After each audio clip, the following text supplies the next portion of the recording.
हर व्यक्ति के साथ मन, विचार और व्यवहार से अच्छा व्यवहार करने के बावजूद लोग हमारे साथ बुरा व्यवहार करते हैं। क्या ये हमारे पिछले कर्मों के कारण है? यदि हाँ, तो पिछले कर्मों को कैसे साफ करें?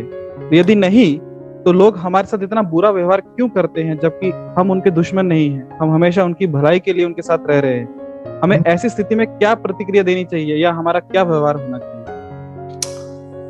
दो चीज यहाँ पर हमें ध्यान देना है। एक, कि अपने इस जीवन से हम क्या चाहते हैं, और दूसरा, हमारा जो प्रारब्ध है उसके प्रति हमें क्या दृष्टिकोण रखना चाहिए। तो पहले हमारे जीवन का लक्ष्य क्या है, इस जीवन से हम क्या चाहते हैं, क्या what do we want from our present life, उस पर ध्यान देना आवश्यक है। दूसरा चीज ये है कि जो कुछ हमारे जीवन में चल रहा है, अगर उसको हम अपने पिछले कर्म फलों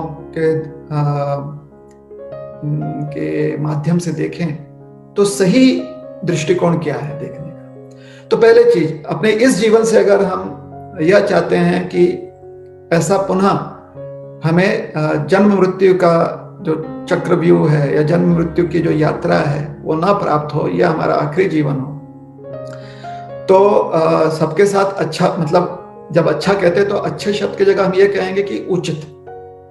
जैसे कभी कभी डॉक्टर को इंजेक्शन देना पड़ता है ना किसी को, तो जिसको इंजेक्शन दे रहा अगर अच्छा नहीं लगता तो वो कहता है गंदा डॉक्टर। तो इसलिए कहते हैं जो उचित हो, योग्य व्यवहार हो।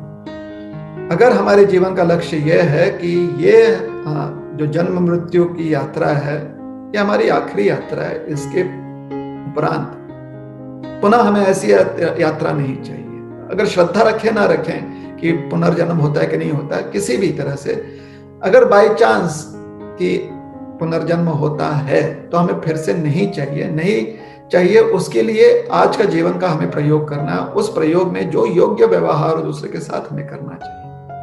क्यों? क्योंकि उससे हमें लाभ है, उससे हमारे जीवन का जो सही प्रयोग है वो हम कर रहे हैं। जीवन के, हमारे जीवन के जो अवसर संधियां हैं उसका हम सही प्रयोग कर रहे हैं।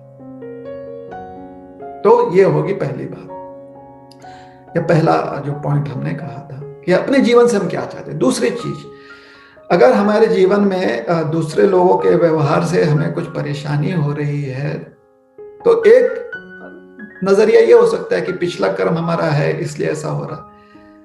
दूसरी हमारी दृष्टिकोण ये हो सकती है कि दूसरे हमारे साथ क्या व्यवहार कर रहे हैं इसको गौण मानकर हम उनके साथ कैसा व्यवहार कर रहे हैं इसको श्रेष्ठ मानें।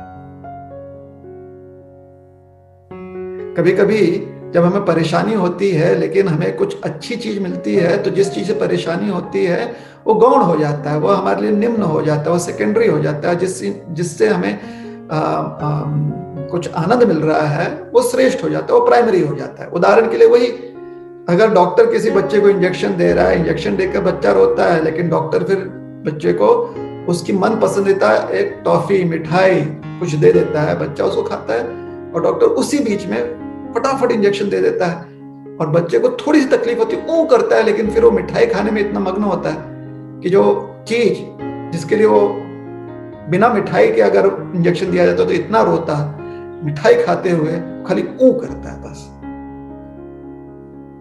तो उसी प्रकार से अगर हमें जीवन में जो दूसरे लोगों के बुरे व्यवहार की वजह से ये सारे इंजेक्शन मिल रहे हैं ना, जिससे तकलीफ हो रही है, तो अगर हमें कोई मिठाई मिल जा रहा, हमें मिठाई तो हमारे पास है, क्या मिठाई है? जो अच्छा व्यवहार हम कर रहे हैं, हमें अच्छा लगता ना करने में। जब भी कोई चीज हम करते हैं जो हमें लगता है कि अच्छा है तो मन संतुष्ट होता है उससे।